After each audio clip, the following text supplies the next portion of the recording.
লোকের 19 দফা আয়োগকে তীব্র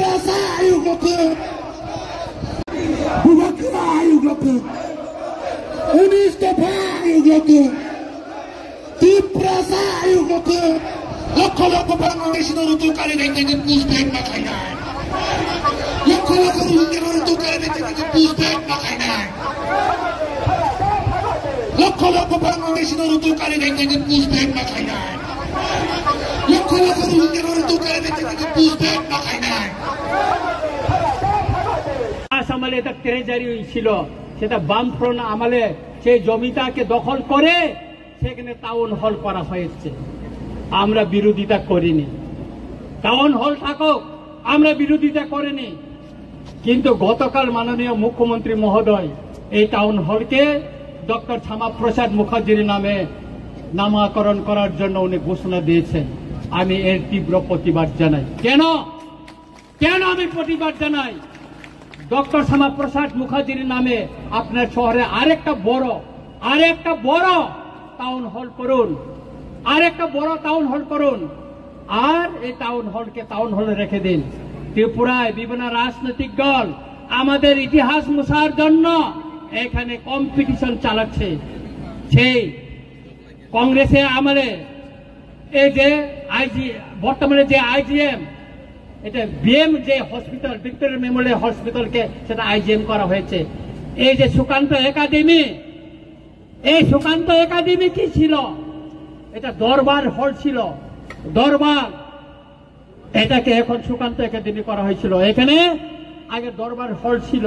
এইভাবে ত্রিপুরার ইতিহাসকে মুছে দেওয়ার জন্য সেই আস্তবলকে স্বামী বিবেকানন্দ ময়দান ঘোষণা করা হয়েছে এটা আমরা মেনে নিব না আমরা অনুরোধ করব মাননীয় মুখ্যমন্ত্রীকে বিনয়ের সঙ্গে অনুরোধ করব মাননীয় মুখ্যমন্ত্রী মহোদয় আপনি আরেকটা জায়গায় অনেক কোটি টাকায় শীততাপ নিয়ন্ত্রিত একটা ডক্টর শ্যামাপ্রসাদ মুখার্জির নামে আপনার আরেকটা হল করুন টাউন হল করুন তাতে আমাদের কোনো এটা আমাদের কোনো আপত্তি থাকবে না কিন্তু এই টাউন হলকে আপনি ডক্টর শ্যামাপ্রসাদ মুখার্জির নামে নামকরণ করে আপনি বিতর্ক হবেন না কারণ কেউ করেনি আমি ধন্যবাদ দিতে চাই আমাদের প্রাক্তন মুখ্যমন্ত্রী বিপ্লব দেব জিকে তিনি থাকাকালীন আমাদের বরমুরাকে হাতাই কত গন্ধা সরকার গন্ধা তিসা তারপর আগরতলা এয়ারপোর্টকে তিনি মহারাজা বীর বিক্রম মহারাজার নামে তিনি করে গেছেন সেই জন্য ওনাকে আমি ধন্যবাদ জানাই তাই আমি মাননীয় মুখ্যমন্ত্রীকে অনুরোধ করব বিনয়ের সঙ্গে অনুরোধ করব এই যে টাউন হলকে আপনি যে ডক্টর শ্যামাপ্রসাদ মুখার্জির নামে যে নামকরণের ঘোষণা দিয়েছেন সেটাকে প্রত্যাহার করে নিয়ে অন্য জায়গায় ওনার নামে সসম্মানে ওনার স্ট্যাচু বানিয়ে ওনার জন্য একটা শহরের ভিতরে জায়গা দেখে ওনার নামে করুন তাতে আমাদের কোনো আপত্তি থাকবে না মোচেক ছাউইন যত্ন সেই আন্দোলন আমরা করব এই মঞ্চ থেকে আমি ঘোষণা দিচ্ছি আমি সবাইকে বলতে চাই আজকে মিডিয়া এবং সারা ত্রিপুরার 6 অংশের জনগণের সামনে বলতে চাই এই আন্দোলন থেকে আমরা ছেড়ে পালিয়ে যাব না আমি রঞ্জিত দেববর্মা বলছি আপনারা জানেন আমি 1997 সালে সুইজারল্যান্ডে সেই জাতিসংঘে গিয়ে এই ইলিগাল মাইগ্রেন্টের কথা তুলে ধরেছে প্রথম ত্রিপুরা থেকে প্রতিনিধি হিসাবে তুলে ধরেছে নিশ্চয়ই আপনারা জানেন আজও আমি এই অবৈধ তৎকালীন পূর্ব পাকিস্তান আধুনিক বাংলাদেশ থেকে আগত বেআইনি অনুপ্রবেশকারীদের শনাক্ত করে তাদের দেশে সসম্মানে পাঠানোর জন্য আমি লড়াই করে যাচ্ছি এবং করে যাব কাকুরা বকুরা আং অকক সানানি সিকাং তিনি চিনি ও পান্দাও চিনি বরম গানাং মহানন্দ বাবু তিনি নরনি তৈফাং তেরো ফাই মানজা फैखा চিনি काउन्सिलर त्रिपुरा हदानि बरम गानां वीरेन्द्र त्रिपुरानो कबै गोबां हदानि चिनि अकारारक फाइसक फैखा गोबां चिनि सिभिल ससाइटिनि बरक फैखा गोबां चिनि एनजिओसनि बरक फैखा गोबां बरक যারা রাজনৈতিক পতাকা তলাও ফাইনানি নাইয়া তিনি ওর পতাকা করে কোন রাজনৈতিক দল নেই পতাকা নেই আজকে আমাদের এই আজকে সমাবেশে কোন রাজনৈতিক দলের পতাকা নেই শুধু জাতীয় পতাকা নিয়ে আমরা আন্দোলন, কারণ আমাদের এই ইস্যুটা হচ্ছে জাতীয় ইস্যু। এই জাতীয় ইস্যুকে আমরা জাতীয় পতাকা নিয়ে আন্দোলন করব, রাজনৈতিক পতাকা দিয়ে নয়। আমাদের মহারাজা বলেছিল পয়লা জাতি ওলোপাতি, সেই জন্য আমাদের জাতিকে আজ রক্ষা করতে হবে পয়লা, তারপর পার্টি। সেই জন্য আজকে পতাকা ছেড়ে দিয়েছে, পার্টির পতাকা ছেড়ে আজকে আমরা জাতীয় পতাকা নিয়ে লড়াই মাঠে নামছি। অনেকে হয়তো প্রশ্ন করতে পারে রঞ্জিত দেববর্মা ত্রিপুরা মঠার এমএলএ, উনি কিভাবে পতাকার বাইরে ত্রিপুরা মঠার বাইরে হয়ে গেল। না, আমি আজকে এখানে ত্রিপুরা মঠার এমএলএ হিসেবে আসেনি, আমি সাধারণ জনগণ হিসাবে,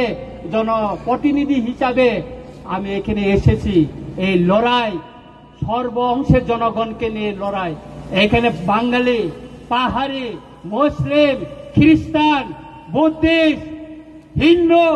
সব অংশের মানুষকে নিয়ে আমাদের এই লড়াই। সেই জন্য আজকে এত লোক এখানে এসেছে। কেন এসেছে?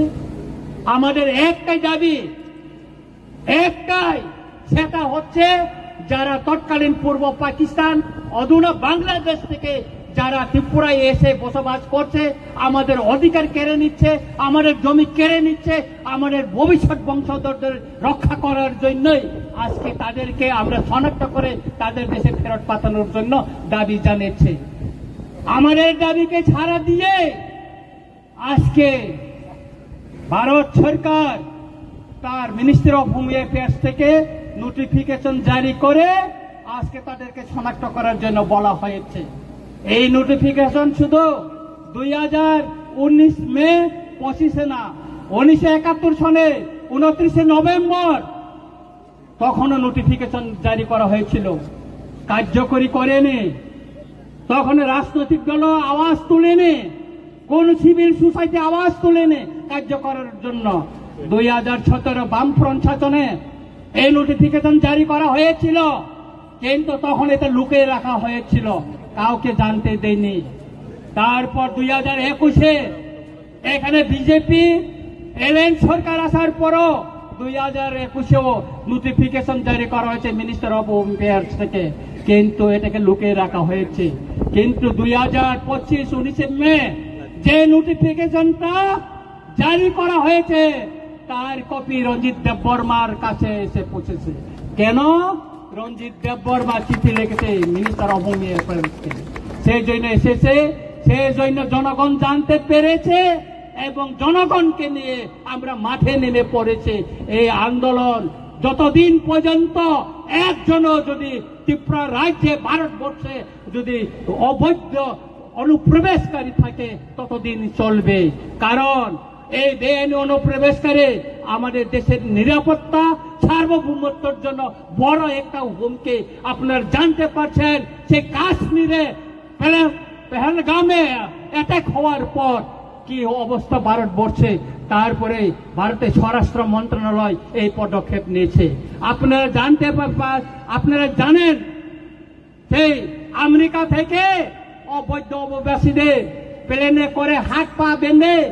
সেই পাঞ্জাবে ফেলে দিয়ে গেছিল। কেন? কারণ এই অবৈধ অনুপ্রবেশকারীরা এটা দেশের হুমকি, দেশের নিরাপত্তার হুমকি, দেশের সার্বভৌমত্বের হুমকি। সুতরাং আমি সবাইকে অনুরোধ করব যে আজকে এই আন্দোলন, এই র্যালি কোন জনগোষ্ঠীর বিরুদ্ধে না, কোন জাতি ধর্মের বিরুদ্ধে না, এটা বেআইনি অনুপ্রবেশকারীদেরকে শনাক্ত করে তাদের দেশে পাঠানোর জন্য